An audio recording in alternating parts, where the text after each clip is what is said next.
Hi, I'm Deberah Bringelson, the founder of the Quantum Results Formula. In the next few minutes, I'm going to show you the formula that people just like you in 17 countries are using to transform their lives. I'm going to reveal the exact formula that I used to rock Richard Branson. Before we met, he was a very hard no to doing business with my clients. But he didn't know about my secret sauce. He was so wowed that he ended up signing a deal worth more than $300 million in annual revenue. Imagine if you had that secret and you or your salespeople could make more in just one sale than in all of last year.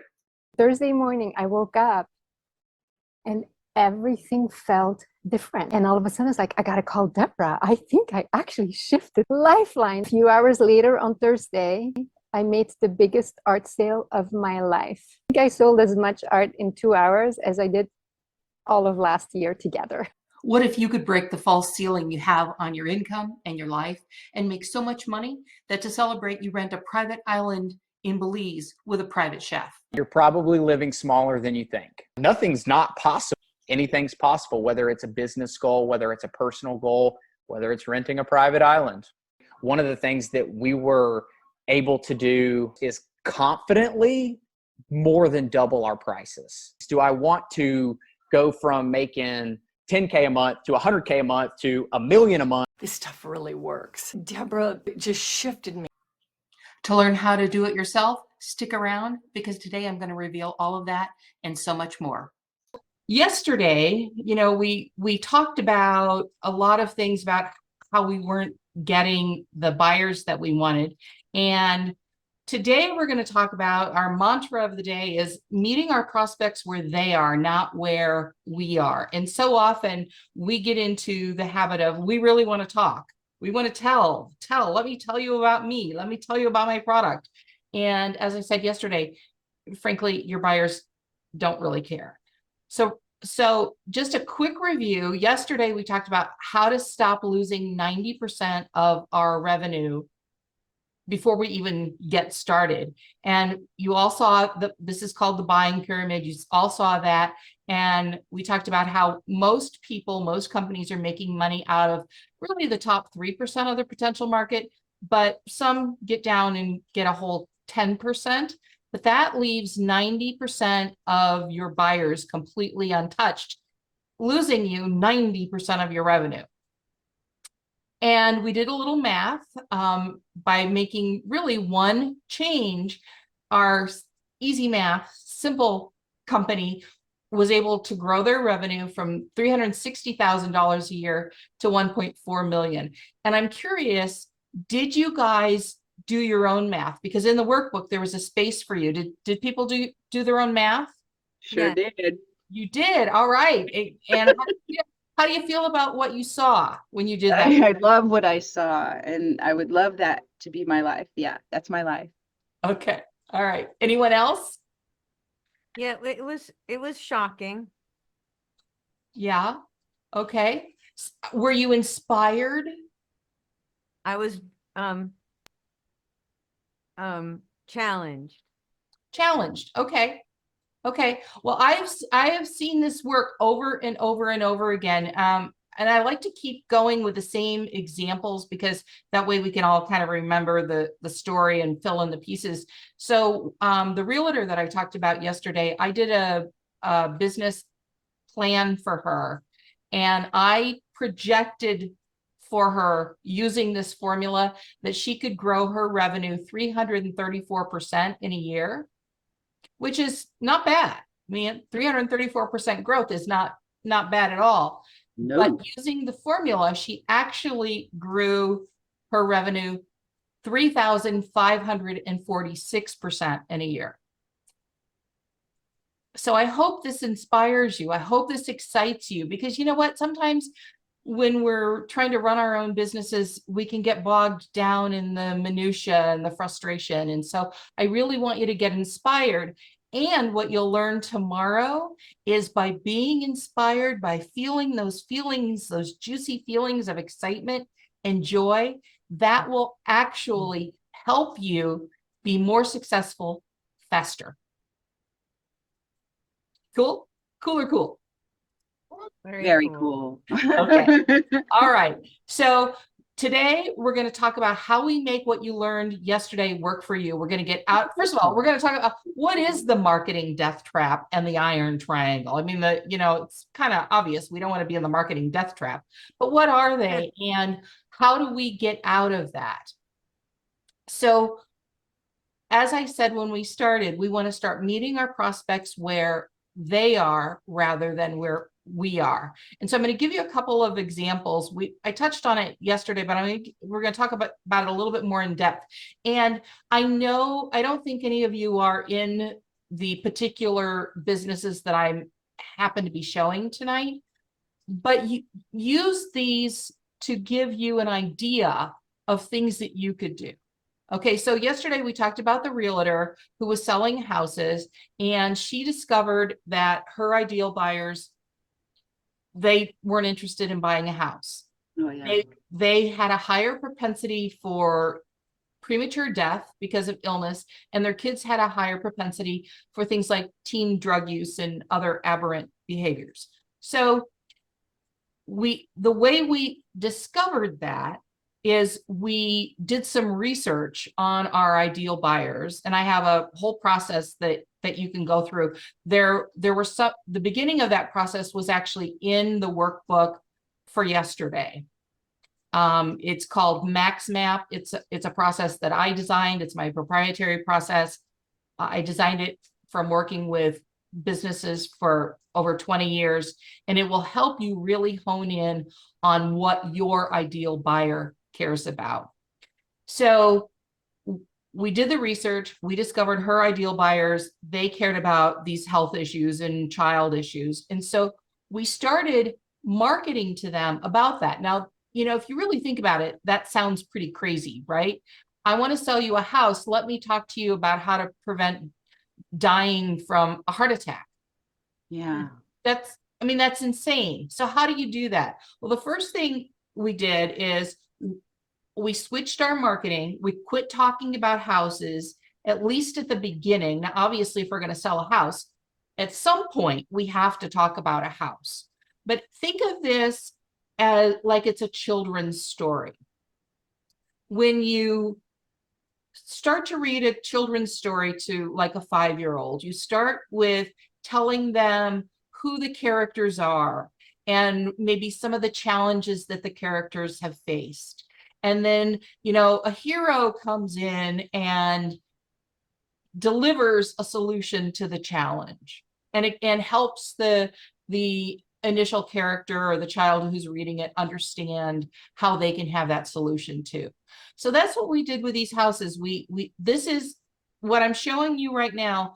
They're actual marketing pieces that we used in our and I call it strategic messaging. I don't like the word marketing because marketing is talking at someone. Strategic messaging is being strategic about what you're saying to them so that they want to lean in and hear more. If you're marketing at someone, they want to run away, right? Like, I want to turn you off. I want to speed you up if you're on the computer or whatever. I don't want to hear you talking at me. But when you're helping me in my life, well, tell me more. I want to know more, right? Everybody get that? Oh, yeah. Okay, so something I want you to notice about these, every one of these that I show you, every one of these that I do has a source.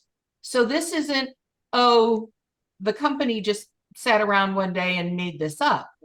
It's sourced with real information.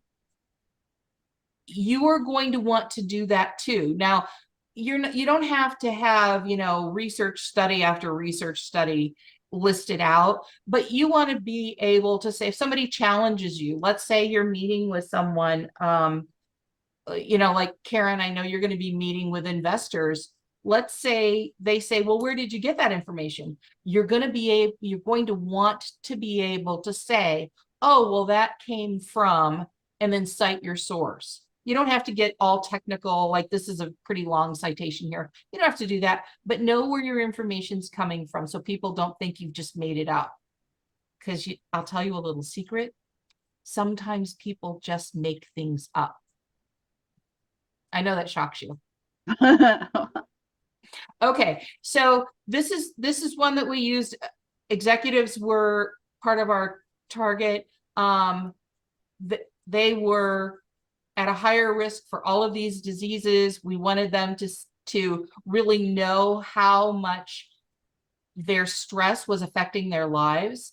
Now remember, we're going to tell them how we're going to help them solve this eventually. We don't just say, hey, did you know you could die from, diabetes or a heart attack by a house? It's not how it works. But we're gonna go through that a little bit today. And then here's one more talking about the children angle. We also knew that there were going to be investors, like the story I told you yesterday of the investment banker who didn't like the houses. He thought they were awful and that the project was never going to be a success. And remember, I told you, I told him a story about something I'd read in Sotheby's, which was true. I had a little slide on it like this with little data down here that said Sotheby's. I didn't show it to him. I just made it conversational. And he ended up buying a house and referring to other people to buy houses. That's the power of this. So how did we do this? Okay, we discovered that they were most concerned about health issues and child issues. So we walked them down a path, and most people, they want to have, if you have a sales team or whether you're selling yourself, most people want to have a conversation that starts with, hey, how are you? Buy my product. And that's not how I teach people to do it. I teach them to not really even talk about their product at all or their service at all until maybe the third, fourth, fifth, sixth, sometimes the seventh conversation. Now, why is that important? Because when you meet someone, like let's say you're out somewhere and you meet someone who walks up to you and says, hey, how are you? My name is so-and-so. And you chit chat back and forth. And you might discover that you really like that person and you want to spend some time with them. Okay. How would you feel if that exact same person walked up to you and said, hey, how are you? Can I take you home to bed? Probably not as enamored, right? It's kind of like that in the sales process. You want them to get to know you and know if they can trust you. Hopefully they can. So that way they're more interested in hearing what you have to say and buying from you. It may seem long to say, don't talk about selling your product until the fifth or the seventh conversation that you have. But trust me, it shortens the sales cycle dramatically. And that's especially if you are in an industry that tends to have longer sales cycles. I mean, there are things, like people will go into a grocery store and buy groceries pretty much right away. But if you're in an industry that has a sales cycle that lasts maybe 18 months or a couple of years, this can shorten it dramatically. Okay. What do you mean by sales cycle? Well, so a sales cycle is like, if you're, well, my industry, when I work with corporations, not necessarily with individuals, but when I work with corporations, the sales cycle can take a year or more for them to make the buying decision to hire me. Because it's a big corporation, they have to move money around, they have to get permission from different places, right? But when they get to know me, there was a major international corporation, multi-billion-dollar corporation, that the sales cycle was literally 3 weeks using what I'm teaching you, rather than 18 months or even a year before they actually make the decision to hire you and pay you money. So it's not that long necessarily for individuals, but people remember when we started yesterday, we talked about people are doing a lot more research before they're buying right now. You know, they have access, they can Google anything, and they have access to doing research. And the number of people, the percentage of people who are doing research before they buy even small items has gone up dramatically. That was in the very beginning of our conversation yesterday. If you want to go back and take a look at that. So the other thing that we want to remember is that buying decisions are made by people. You know, so you may have the head of a company, or you may have the head of a household who are making the decision, and they're like, well, is this the best decision for my family? Is this the best decision for my company? And they're being all intellectual about it, but they're really making the decision a lot of times with their heart. You know, really, can I trust you? Are you someone that's going to be there when I need you to be there? People are making their decisions a lot. They think they're making it with their heads, but they're making it a lot more with their intuition or their feeling. So you want to, as I said, show them, hey, I'm here on your side. I'm here to make your life better with whatever it is you're selling, rather than, hey, I'm here to get my hand in your wallet. How quickly can I get that done? Okay. So I touched on this yesterday. I talked about the aerospace company that I worked with, who really, they were buying for the needs of their company, but the people who were buying were the supply chain managers under massive stress. So we wanted them to understand that we understood what they were going through. And our aim was to make their lives and their jobs easier. And that's what you want to do. So when we talk about the marketing death trap and getting out of it and into the iron triangle, what I mean by that is the marketing death trap is that typical, I call it look at me marketing. Oh, look at my product. Isn't it nice? It comes in pink. Isn't that wonderful? You love it in pink, right? Or we've been around for, 8 generations. Nobody cares about anything like that. And when you talk about your product and its features, you always get pushed into talking about price. Because really, most products and services, you can say pretty much the same things about them. Yeah, some of them are a different color, or some of them may, have a little extra feature here or that. But okay, how much is it? Because I don't know that your little tiny differentiator is going to be all that important to me. So how much is it? And, oh, you know what? This guy over here, he's got one that's $100 cheaper. You don't want to talk about price. I don't want to talk about price. I want to talk about the value that you're going to get from me. And that's what I want you talking about. So we go and focus on what I call the iron triangle. And your prospects care about only 3 things. We've already established they don't care about your product. They don't care about your service. They care about money, risk, and time. Can you save them money or make them more money? Can you reduce their risk? And can you save them time or give them more time? Now, so let's say, I'll use Karen as an example. She's got this fabulous product that's vegan patties. I haven't tasted them yet, but I'm looking forward to it. These vegan patties. And, there are people who are vegan primarily for 2 reasons. One, because of the animals, the risk to the animals, the pain the animals go through by living, on factory farms and things like that, or the risk to their own health, the health benefits of being vegetarian or vegan.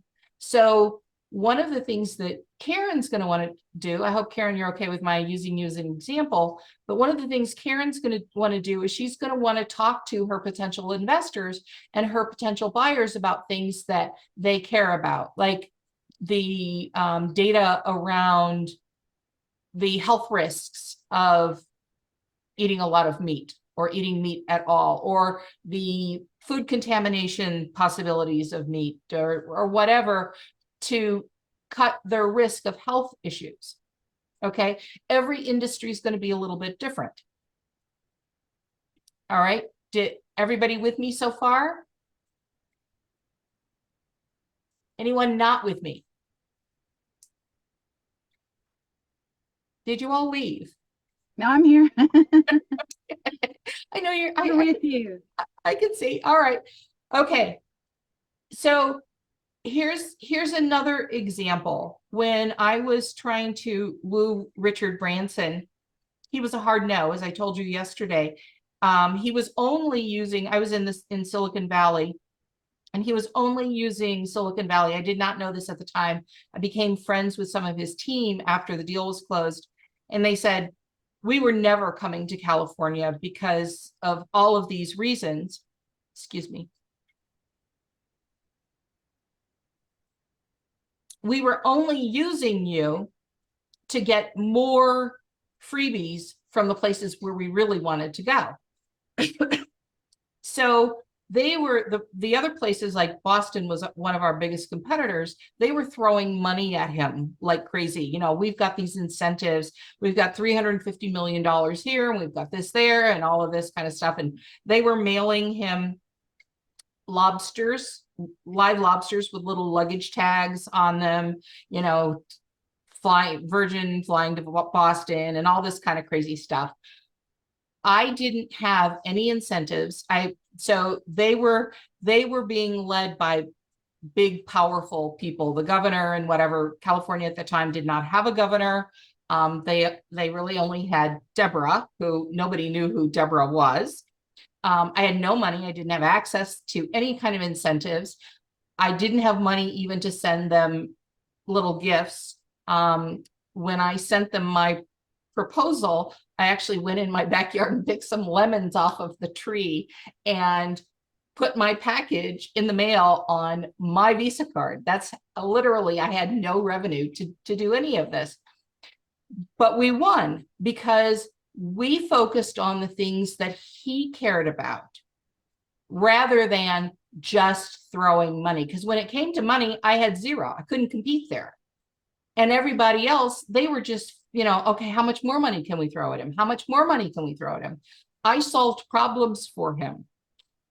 That's how I got him to make the choice, because I met him where he was, not where I was. Okay.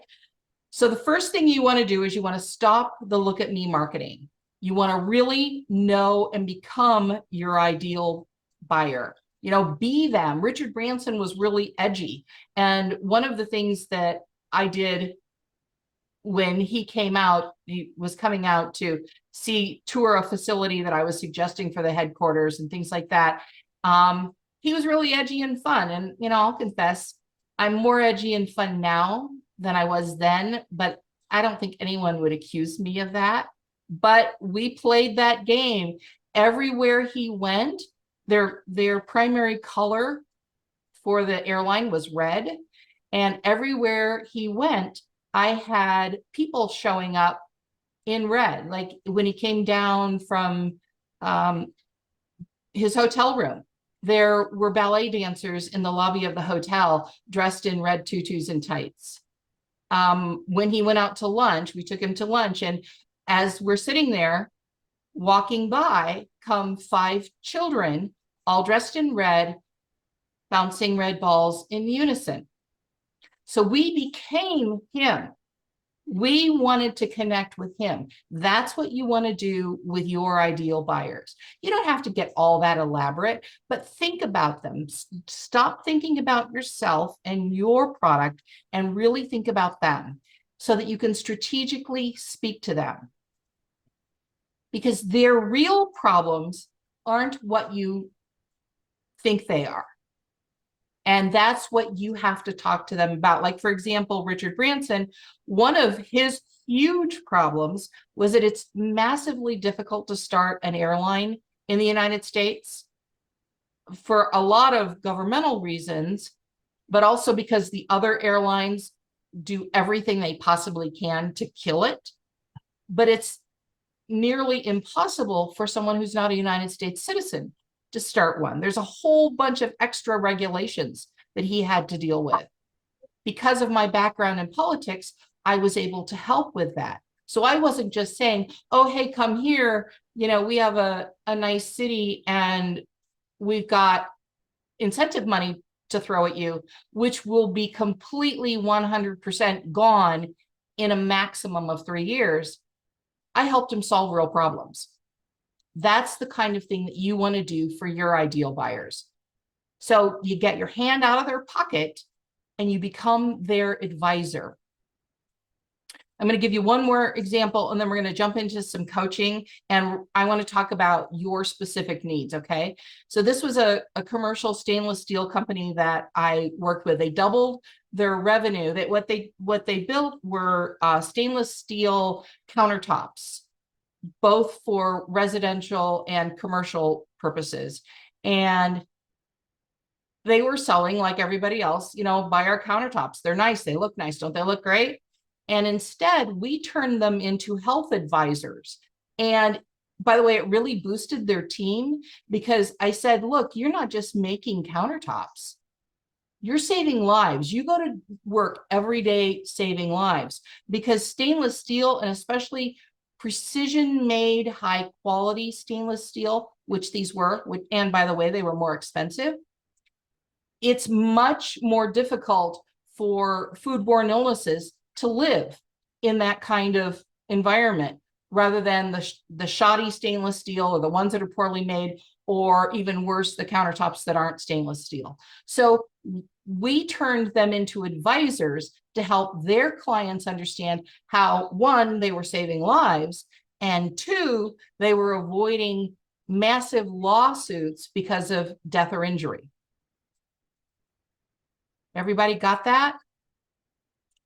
Okay, so I'm just quickly going to remind you, because we're going to jump into the coaching session now, but if anyone would like to have a conversation with me, I want you to be serious about it. Take it seriously. Don't waste my time. Don't waste your time.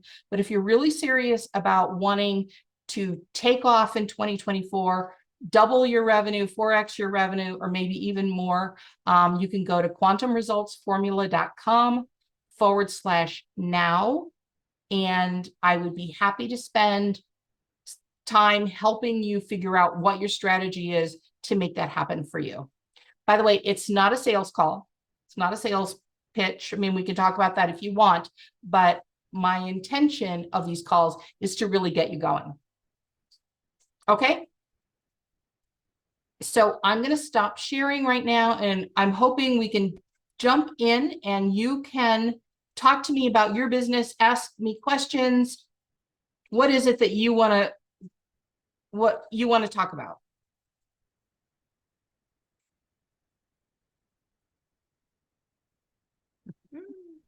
Everyone's so quiet. No, I'll ask a question. We have a quiet bunch here tonight. Social media. It's everywhere, right? If you're not on social, you're killing yourself in business. Right. At least that's what they say, right? But I think that's true to some extent. When you talk about for the first 5 interactions with a client, don't talk about your products. Mm-hmm. Now, if you're posting on social media and the gurus are suggesting that you should be posting at least 4 times a day. Mm-hmm. I'm not at that level, but at any rate, a lot of people do that. Mm-hmm. If I'm posting, I try to post once a day. At some point, I'm going to have to talk about my products, and that's way more than 5 interactions, before I really start talking about the product. So what are your suggestions when it comes, because that's how we're meeting most of our clients sometimes, or referrals, right? But social, yeah. So you can easily, what you want to do is you want to do the research to understand what your ideal buyers care about. And so in the course of doing research, you'll probably get some data. So do a little, I call them social media postcards. Do little social media postcards where you got some sort of factual information. Always try to have a picture on it. Faces draw people in. So if you've got a social media postcard and one of them has a face on it and one of them does not, people are more likely to look at the one that has a face. Because it's like, oh, who's that? Do I know that person? So I like to put faces on all of mine, and then just put information up in the beginning. Put just information that's helpful. I was going to use, oh, there she is. It's like Karen, for example, when she's doing her lead generation for buyers, she's probably going to want to have a little factual information about the health benefits of eating organic vegan food. Right? So she can put that on there, and then she can put a link that says, you know, that takes people to an opt-in page or whatever. I mean, that has to be figured out, but you don't have to start out with, hey, buy my product. If you look at the posts that I posted leading up to this conversation that we're having, they started out with just factual information about how buying patterns are changing. People are doing more research. And it wasn't anything about, hey, you know, even come really to the class, there was a link, but it was more educational than it was trying to provoke people into doing something. By the way, I did put the link for the application. If you want to talk to me, I put that in the chat as well. I did sign up already, Deborah. Okay, great. Yes, I think you're on my calendar next week. Yes. Awesome. Awesome. Okay, next question. Dion, did that answer your question? Yes, and I do some of that to some extent, but attention span is so short these days that I try to do videos because people are more, you know, use the videos to grab the attention with the whatever I'm posting about. Yeah. On my website, I have a website where I sell puzzles, you know, jigsaw puzzles. And on my social media, I'll put like the New York Times had a thing where a little game where you could take any of their covers and have this like digital jigsaw puzzle or whatever. I posted that, and I posted, you know, anything about jigsaw puzzles, like this one this piece was missing or whatever, and this whole town was looking, you know, put that down, you know, just anything about the top, you know, your you know, that's related to it, but not actually trying to sell your product, you know, stuff that's related to jigsaw puzzles I put up there. You know, that's the kind of thing I do. Yeah, and in terms of video, I think you should mix it up. Personally, I don't have time to watch a lot of videos. I mean, I want to see whatever information it is in a glance and decide, okay, do I want to spend more time on this? So I think I personally mix it up, and I would encourage you to mix it up too. I do mix it up, and they're like 20-second videos, 10 seconds. Yeah, I do mix it up. I don't have time either to make videos every day. I really don't. Yeah, and I don't, you know, when I see them on social media, I never watch, literally, I never watch them. I just don't. I don't have time for that. And by the way, Karen, wave, because people are saying, who's Karen? Karen has a vegan business. Yeah. So, yep. Okay. So next question. Come on. You've got to have questions. I have a question. Okay. Hi, Deborah. Hi there. Now that things are, there's AI in the mix. We want to make ourselves marketable as the most humane. the most human, right? Because we're the element that's gonna, transport information as energy to somebody else, right? Right. So where are you finding challenges in that? Like, because we're just starting to learn about it. What do you think? Because I want to include that in whatever my model will be. Okay. You want to include AI in your model? No, in coming across as most unique, most humane, so that people know that I'm not a digital image of myself and they're not just like recompilating the words that I printed into making someone think that that's actually me. Yeah. I don't think they think that yet. I think in about 10 years they might, though. Well, this may be very controversial. I know it will be with some people. I am not a fan of AI at all. I mean, one of the things that I have said is you will never, ever look at another picture and know that it's real. I mean, I've seen so many pictures of made up animals and all of that. And I mean, our grandchildren will never look at a picture and go, oh, is that really something or did somebody make that up? I think the opportunity for misinformation is so out. A coach that I have recommended using AI for something for some of my messaging. And so I used it and showed it to him. And he thought I had written it myself. He was like, that's not very good. And it was his own AI that he had designed himself to be specifically for the purpose of getting really great results.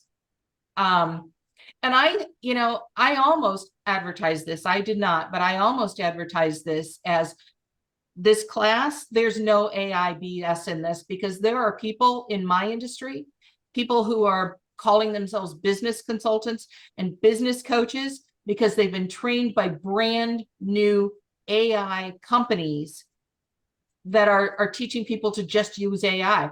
And I've been doing this for 30 years. I can't imagine that AI can understand the nuances that you have when you go into a company and things are falling apart.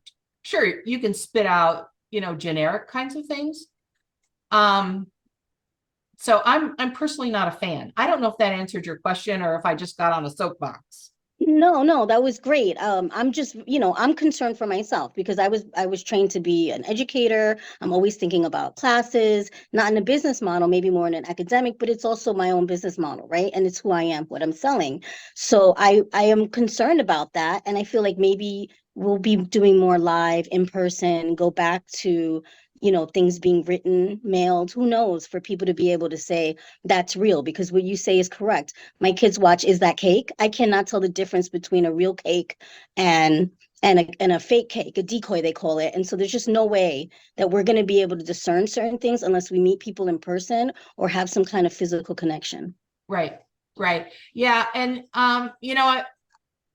for me, I'm probably moving in the direction of being very clear that I don't use AI.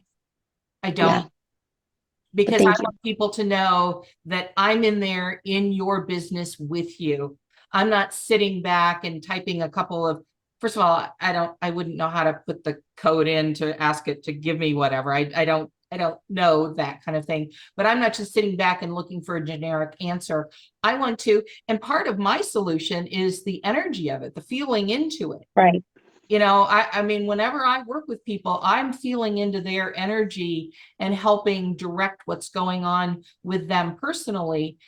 And your business is you Right. for a lot of people, right? So, I think everybody has to do what they think is right for them. But I'm there with you. Being authentic for me is more important than anything else. Amen. I use it all the time, and I don't think that I'm being inauthentic with it. I think I'm using it to make these beautiful pictures to put on jigsaw puzzles or stickers or something, and writing copy is like, it saves you a lot of time. Like if you have 1,000 pictures up on a website and you have to write a little blurb for each one, that's going to take you a really, really super long time. that you can ask AI to do it, and it comes up with stuff that better than what I could write. Maybe Deborah's wasn't, but ChatGPT has just helped me do a lot of things, like put up this whole thousands of pictures on a website. So, I mean, but that's not me saying these are real either. I mean, you can look at them and tell that they're stickers, you know. Yeah. I don't know. I'm not trying to be inauthentic about it. I mean, I tell them, hey, this is art from artificial intelligence, right? So that's authentic. Yeah. So I don't know. It just depends on how you use it, I guess. Like with everything, it's a tool, like money. Right. Right. I love it. Andrea, is that Frida Kahlo? I love Frida Kahlo. Where? Behind me? No, on your shirt. Me? Isn't that Frida Oh, Kahlo? no, it says Oh, free oh, your mind. I could only see the headpiece. Yeah, it Okay. says free your Okay. mind. Okay. I love that. I love it. Can I say something about AI while we're talking about it for one second? Sure.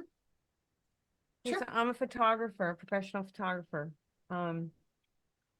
So my industry, like the movie industry, is directly affected by AI. Now, I just want to kind of just put an example out, like when Photoshop first came into being, or when digital photography first came into being, there was a reaction, much like there is a reaction to AI.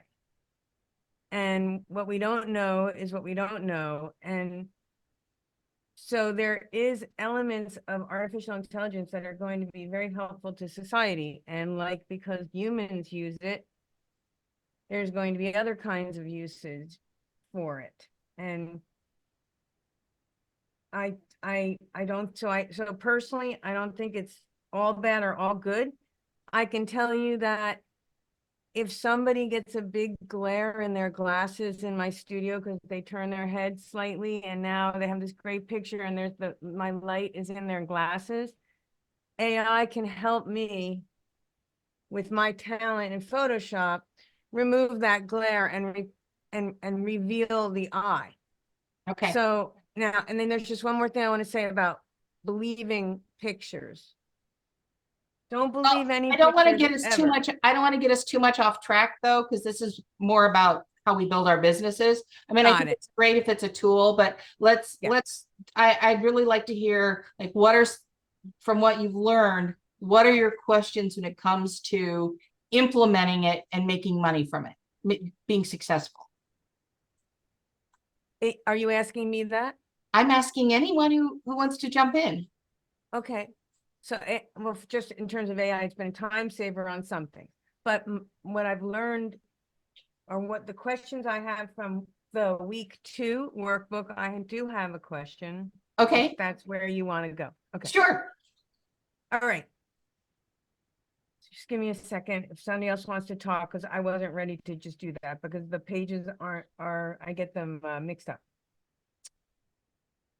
Oh, so as a photographer, and thinking about what I tell my prospects that make their life better, that's really, it's really dependent on what they come to me for. So I'm not sure exactly how to go out into the bigger world, into their problems that they're having and address that.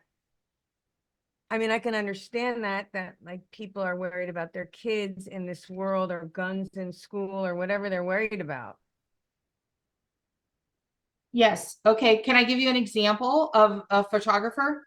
Yeah. So this photographer, who are your ideal buyers?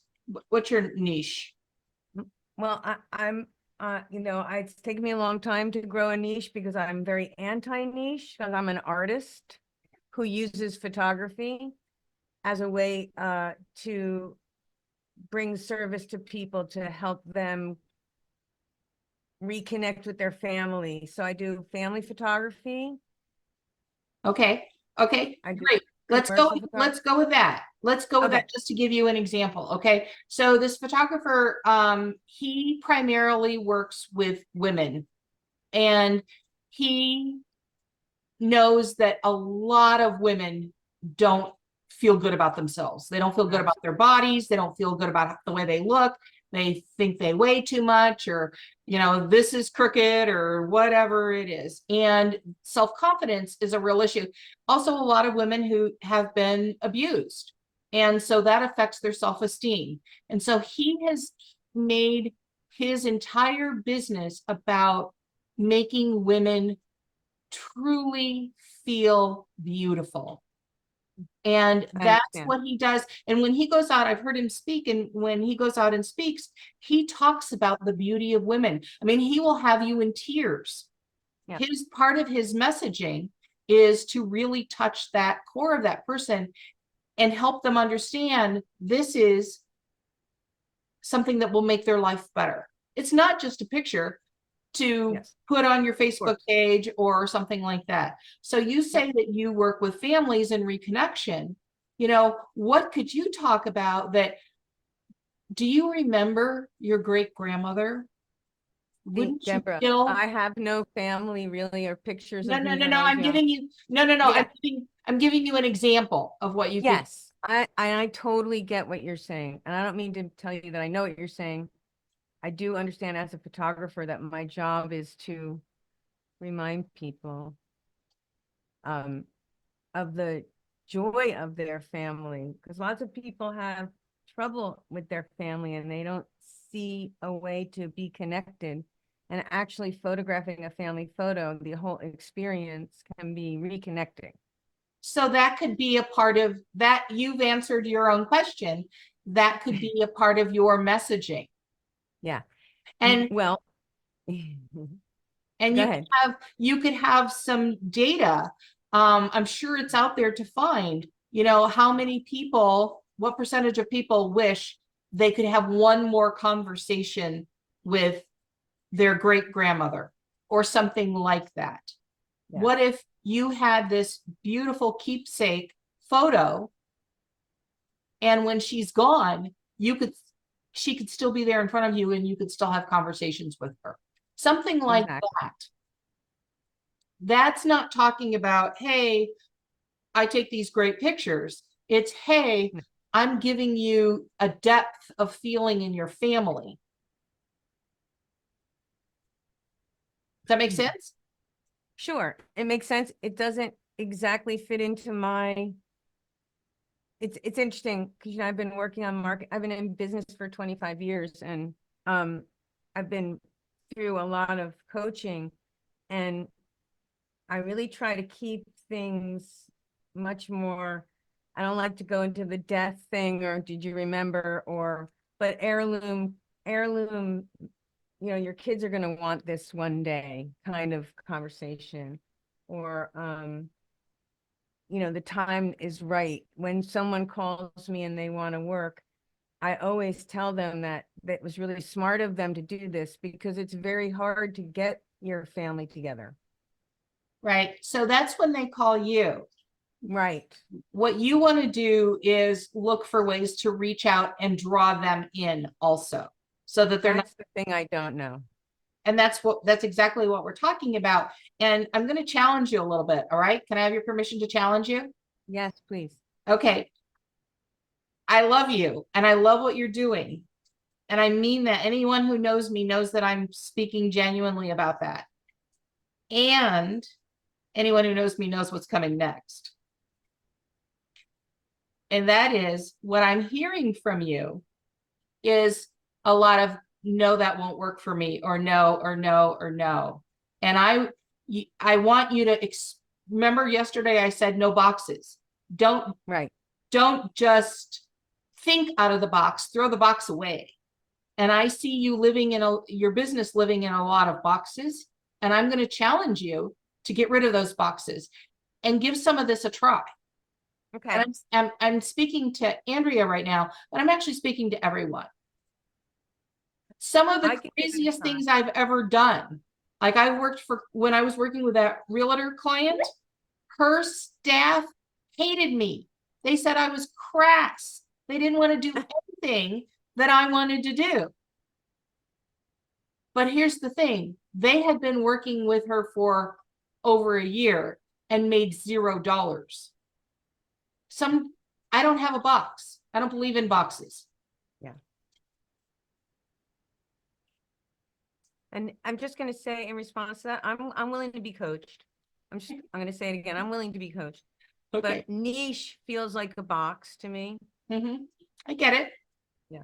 I get it. I can't tell you how many people have tried to convince me that I should only work with women. Right. I suppose because I'm a woman. I have fabulous male clients too. So I understand that. And I have a few different talents that I focus on in our income streams at the same time. Okay. Okay. Yeah. All right. Thank you. You're welcome. Any other questions? Everybody know what they're going to do? That you take day one, take day two, combine them together. What are you going to do with that tomorrow or tonight when we finish? What are you going to do with that? Let me help you problem solve it.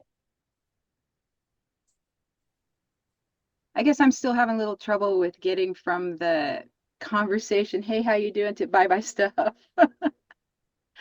Yeah, we have to, I know you've written a children's book, Beverly, so think about how a children's book works out.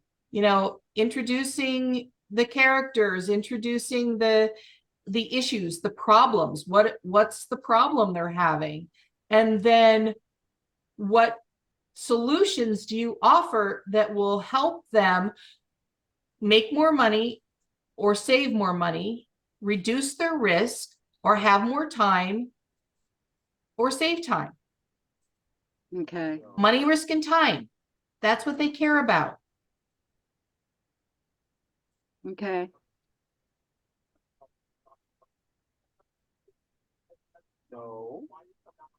Money, risk, and time. Yes. Karen, are you trying to speak to us? You're muted if you are. Sorry about that. I was saying to you that when I hear you, when I listen to your, advice to everyone and your suggestions, I get solutions. You offer such very deep and detailed solutions, Thank you. as it relates to whatever is asked, whatever people are trying to understand. There's so many things that come up for me and I have to come to terms with all at once. But I'm not overwhelming myself because, if you're looking for a question or something like that, I may not have it at the moment, Sure. but I certainly am understanding the dialogue. Good. And it's getting deeper and deeper. And though we only have 3 days together, you can't imagine what I've already experienced. Me too. Yeah. That makes my heart happy. Thank you. Thank I you. thank you. I thank you. Awesome. Thank you. So we're on the verge of wrapping up. If anyone has a question, I won't leave you. I will stay and answer it. If you want to help problem solve something. So Deborah, I'll just use the time because no one else is. So I am going to go away and do some research on what my over 40 women care about.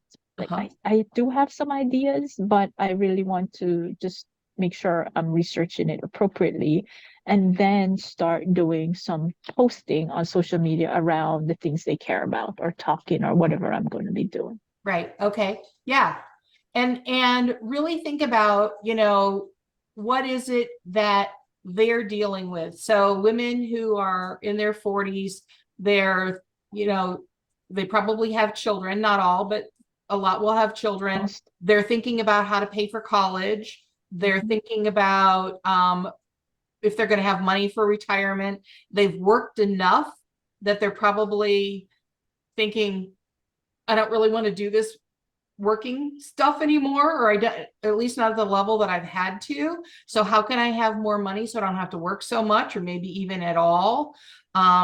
Some of them may be single. If they've had children, they may have concerns about their body, may have concerns if they're single about finding someone. And do they want to find someone? And if they don't have someone, does that mean there's something wrong with them? So there are a whole, I forget what your business is. Remind me. Menopausal women Oh, over that's 40. right. That's right. So all of those things that really aren't necessarily related to the biology of menopause, but it's affecting their lives. And if you can connect with them on that, then you can start talking about your solutions that you have that are related to menopause. Yeah, thank you. Yeah. There must be some kind of websites that have that kind of information on it, right? Like online where the Sure. research, like how you would find out what they want, like who your client is, right? I can find that. I mean, I have a lot of that already. It's just, I have tons of content. It's just going through and being strategic about pulling those things out that Deborah talked about. What do they care about, right? And maybe I'm posting some of that now, but not enough to really build that connection and that engagement, because people are just doing drive-bys. I need them to be engaged. I need them to trust me so Right. that when I'm selling something, they will want to buy it. So I'm trying to build my audience, get my leads then. Right. Well, if I could make a suggestion, why don't you do some posts like that lead into an opt-in page and do a class like you're participating in right now. And that way you get their attention with your posts, the educational posts, you draw them in to come, you get them to opt in.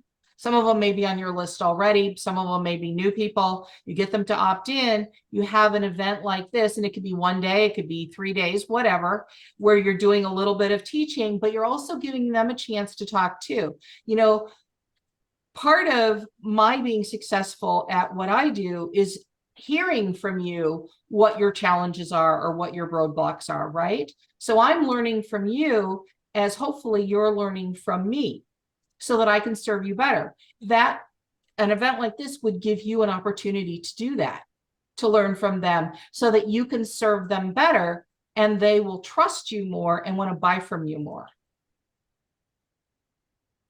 Thank you. I have another question in regards to this. Okay. So I wouldn't even know where to begin researching my clientele, like what to even put in to, I mean, I can picture them and I know where they That was my live. question too. Maybe there's websites or something that has this Well, information. definitely that, but I wouldn't even know what to put into the search bar. Okay. So here's what, if you were my client, what I would suggest is, can you think, and this is for everyone, can you think of 5 ideal clients that you have right now? You love them. They buy from you, they pay on time, they're fun to work with, they aren't a pain, right? Yeah. Think of 5. All right. What do all, and these worksheets are in the workbook from yesterday. Right. If you go to the workbook from yesterday, these worksheets are in there and I guide you through the entire process of how to do this. So those 5, what do they all have in common? You know, and the basic stuff is fine. You know, they're all men or women, or they all have children or whatever, but then you want to get a little bit deeper. You know, what do you know about them? What traumas do they have, or what pains do they have that they're trying to get over? And what solutions have you provided them? Why do they love you? So figure out what your ideal buyers that you currently have all have in common, and that will give you a great start. Like, okay, they all have, you know, these 5 things in common. Build your strategic messaging around that.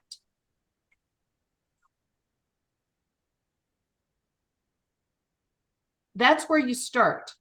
And then what'll happen is, you know, we're going to talk tomorrow. When you come tomorrow, we're going to talk about how to make this easy. And that's the meta and the quantum physics part. And, you know, there are ways that you can energetically market to your ideal buyers.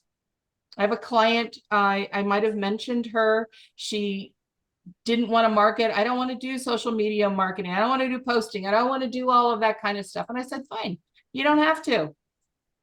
I taught her how to energetically market to her ideal buyers. And if you show up tomorrow and somebody reminds me, I might be willing to share that with you. I'll remind you. But I don't, in the paperwork, this you're talking about day two's paperwork, right? No, I'm talking about day one from yesterday. Thank you. Yes. Yes. Yeah. All right, guys. If that's it, we're going to wrap up. Okay. I love you all. I want to see you tomorrow because you know what? Tomorrow's the fun day. I mean, I hope these last 2 days have been fun, but tomorrow's where we talk about the magic of it. This is where we talk about, instead of our revenue going like this, we want to talk about it going like this, right? So I hope I see you all tomorrow.